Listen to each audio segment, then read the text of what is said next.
O Senhor esteja convosco. Ele está no meio de nós. Proclamação do Evangelho de Jesus Cristo segundo João. Glória a vós, Senhor. Naquele tempo, Jesus partiu da Samaria para a Galileia. O próprio Jesus tinha declarado que um profeta não é honrado na sua própria terra. Quando então chegou a Galileia, os galileus receberam-no bem, porque tinham visto tudo o que Jesus havia feito em Jerusalém durante a festa. Pois também eles tinham ido à festa. Assim, Jesus voltou para Caná da Galileia, onde havia transformado a água em vinho. Havia em Cafarnaum um funcionário do rei que tinha um filho doente. Ouviu dizer que Jesus tinha vindo da Judeia para a Galileia. Ele saiu ao seu encontro e pediu-lhe que fosse a Cafarnaum curar seu filho, que estava morrendo. Jesus disse-lhe: se não virdes sinais e prodígios, não acreditais. O funcionário do rei disse: Senhor, desce, antes que meu filho morra. Jesus lhe disse: pode ir, teu filho está vivo. O homem acreditou na palavra de Jesus e foi embora. Enquanto descia para Cafarnaum, seus empregados foram ao seu encontro, dizendo que o seu filho estava vivo. O funcionário perguntou a que horas o menino tinha melhorado. Eles responderam: a febre desapareceu ontem pela 1h. O pai verificou que tinha sido exatamente na mesma hora em que Jesus lhe havia dito: teu filho está vivo. Então ele abraçou a fé, juntamente com toda a sua família. Esse foi o segundo sinal de Jesus. Realizou quando voltou da Judeia para a Galileia. Palavra da salvação.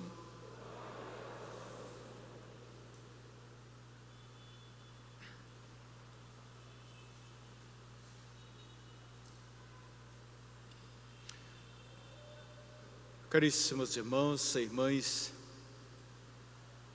na nossa caminhada rumo à Páscoa e para celebrar a Páscoa, o Senhor cada dia tem colocado na nossa vida e em nosso caminho elementos profundos, não só para a nossa reflexão diária, mas para alimentar a nossa vida, para nos dar o sustento de que precisamos na travessia. E assim, então, que a palavra de Deus vem nos conduzindo neste período. E hoje, de um modo particular e bem especial, a palavra de Deus nos oferece 2 momentos especiais. O primeiro, que vem do profeta Isaías, que fala da alegria, que fala da exultação. Mas quando nós andamos a verificar o texto de Isaías, segunda parte do capítulo 65, A precedente parte nos fala justamente a tragédia vivida por Israel. Tempo de penúria, tempo de sofrimento, tempo de perseguição, tempo de escravidão, falta da liberdade como pessoas, falta da possibilidade de se organizar, do ir, do vir, e o serviço da escravidão.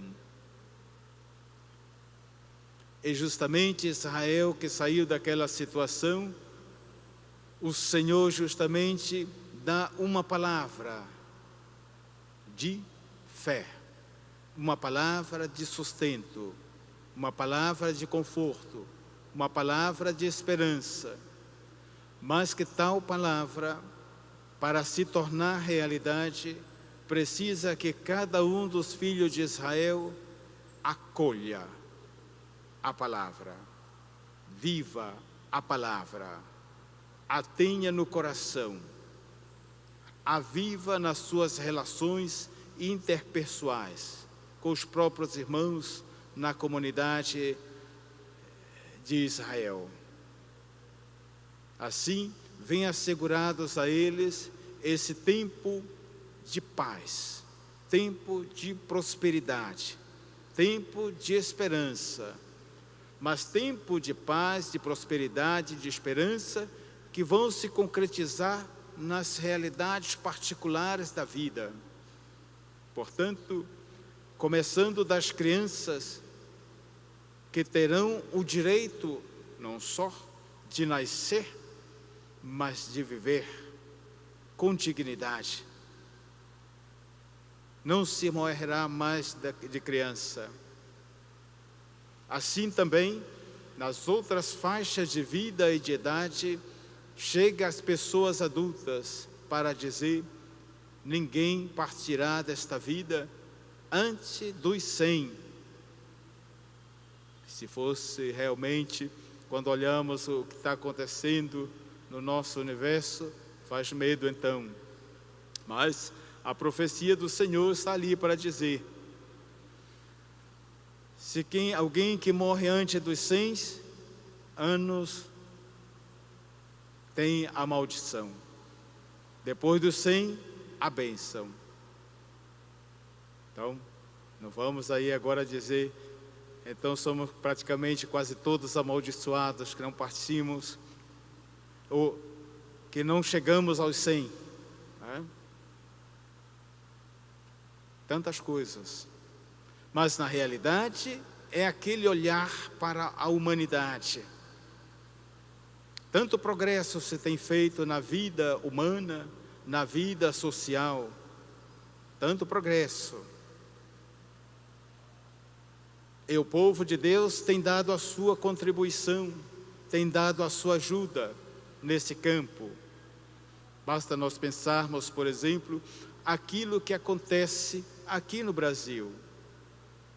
O que seria de tantas das nossas crianças se não fosse a pastoral da criança criada pela nossa igreja? De início todos criticavam, que não era segundo os padrões oficiais, até mesmo da medicina. Mas depois, passo a passo, tudo se foi clareando e hoje é uma realidade que não é só mais do Brasil, mas que se espalha pelo mundo afora. Tantas crianças tiveram não só o direito de nascer, mas de crescer, sadios e saudáveis. Eis aí onde, como a palavra de Deus nos ajuda a compreender e, ao mesmo tempo, a nossa resposta a essa palavra de Deus. Fazer com que a vida possa realmente crescer, se alongar, frutificar. E assim para os filhos de Israel vem dado esse tempo novo. Então, a palavra garante: eu farei nova todas as coisas. Um tempo novo há de surgir. É a palavra de Deus. E esta palavra de Deus hoje nós a vemos na sua forma máxima, na pessoa de Jesus. Ele é a palavra do Pai a nós reservada. Ele é a palavra do Pai que se revela no meio de nós. Ele é aquela palavra dita com autoridade. Vai, dá ordem. E o que ele diz, acontece. Justamente para romper uma mentalidade que era típica do seu tempo, mas que é típica de todos os tempos. A pessoa humana, ela é sempre chamada a uma coisa de estrepitosa, de grandiosa. Né? Nós hoje falamos e ouvimos tantos nos nossos meios falar milagres e milagres. Se não tem milagre, então não tem a presença de Deus. Se não tem a cura no meio da assembleia, então esta palavra não se realiza, e etc. E aí nós vamos vendo multiplicar-se dos taumaturgos, mas que bem pouco curam. E ainda mais, são aqueles que pouco curam da alma, do coração, da vida, dando vida às pessoas. E Jesus, justamente no encontro com este servo da corte, que lhe pede: meu filho está morrendo, desce, vem me ajudar. É aí que Jesus chama a atenção: se vocês não virem o milagre, vocês não acreditam.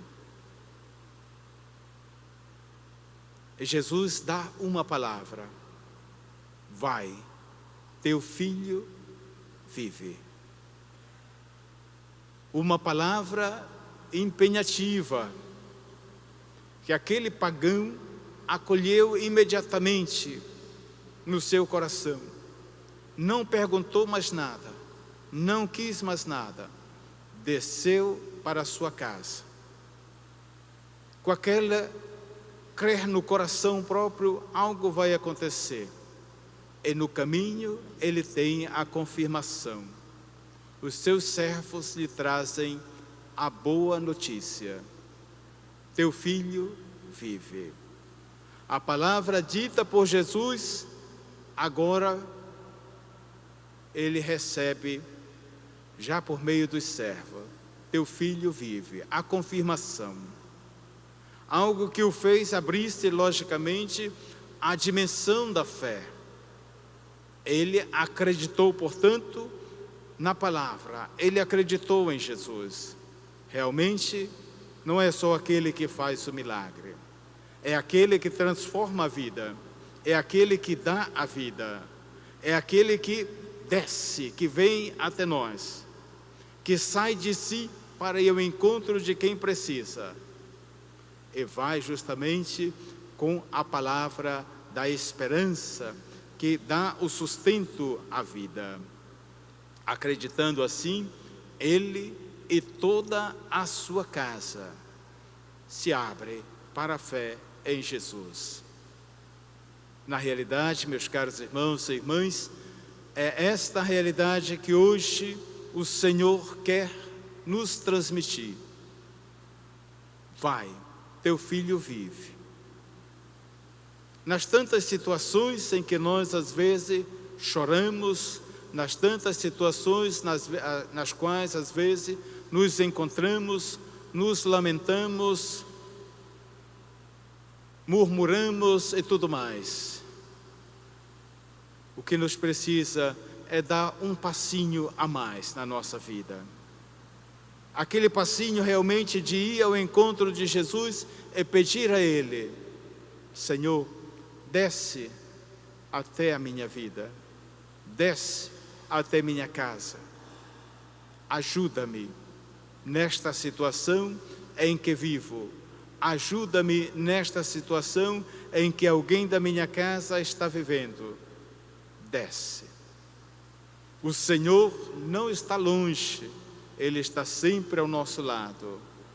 Precisamos descobri-lo, sim, no cada dia, em cada ocasião, em cada pessoa que se aproxima de nós, nas pessoas com as quais convivemos, nas quais servimos a Deus, fazendo a obra justamente do amor, da caridade, do serviço fraterno. E ali perceber, é o Senhor que realiza a obra, não somos nós. Nós somos instrumentos pelos quais a palavra de Deus passa. Não são as nossas palavras que edificam os irmãos, mas é a palavra de Deus acolhida em nós, vivida por nós, transmitida com os nossos atos, mais que com as palavras, se transformam em realidade de vida, se transformam em esperança para tantas vidas. Por isso, meus irmãos, não desistamos, acolhamos a palavra viva que é de Deus, que é o próprio Jesus, presente no meio de nós. Vai, teu filho vive, vai, a vida é em ti, a vida é na tua casa, a vida é na tua família, a vida é no teu ambiente de trabalho, a vida está ao redor de todos. Vivamos esta vida, vivamos esta palavra que nos renova e que nos transforma. Amém.